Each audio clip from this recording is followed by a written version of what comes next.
Okay, so keeping up with technology can be difficult regardless of your age, right? But it can be especially difficult maybe as you get older, trying to keep up with the latest apps and gadgets. So that's why we have Nancy Schenker here, founder of The On Switch. Nancy, great to see you again. Thank you, Danielle. And Good to see you. we were just talking about, there seems to be this kind of stigma associated with folks once they turn 50 or once they're older that they don't need to use technology anymore, that they can't use technology. That's completely false. Absolutely. In fact, technology usage is on the upswing, and I am 62, as I was just telling you, and I probably am more technologically adept than many 22-year-olds that I know. Yeah. And the key is that not only have I learned how to use technology, much like learning a new language, but because I've had 40 years of business experience, I also know what to do with that technology. It's not just an app because it's cool or putting a Snapchat filter on my face. It's using technology to grow business, to socialize, to get smarter. Yeah, very practical ways. And when we talk about the importance of this, you mentioned the 3 S's of technology. What are those? The first is savvy, which technology can keep you smarter. If I don't know something these days,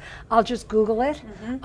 So technology is a key to staying curious and young and connected.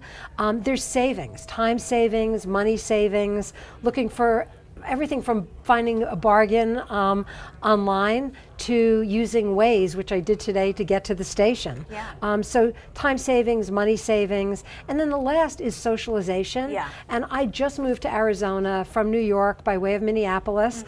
I didn't know a soul when I got here, and I've probably increased my circle of business and personal connections 100-fold just by using LinkedIn. I bet. Yeah, the internet is a great resource for that. And I'd imagine that people adapt to technology in different ways, right? There are kind of some different classifications, we could say, of how people use technology. Oh, absolutely. I've broken them down into 4 categories, and Yeah. I hate to generalize, but you have what I call the rebooters. People like myself. I use Steve Tyler as an example because he is forever young. Yeah. He just has gone to where the trends are. Yeah. You have the collaborators, like Tony Bennett and Lady Gaga, an older person who has gotten together in a partnership with a younger person, Yeah. and they support each other. You have what I call the out-of-range cowboys. Bill Murray and Christopher Walken fall into that category. Yeah. They both know how to use technology, but they prefer not to, so Okay. they can operate in the real world. Right. And then there are the people who I just call the miss the memo,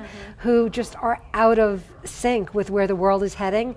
It's never too late for them. They just need to find a really good, patient mentor who sometimes may be another boomer as opposed to a millennial, Yeah. to teach them how to learn the things that they've missed. Now, real quick before we go, I think we have about 20 to 30 seconds left. How do people go about staying technologically savvy? You mentioned a mentor. What other resources do you recommend? I just say Google it. Yeah. You know, if you don't have your own computer, buy one, get online and experiment. You're not going to break it, and don't give up. Again, Yeah. it's like learning a language. You're not going to become proficient overnight, but hang with it, find the right instructor, and use those apps that actually do make your life better, not just technology for technology's sake. All right, dive in and keep going. Thank you, you. Nancy. Always great to see you. Allison?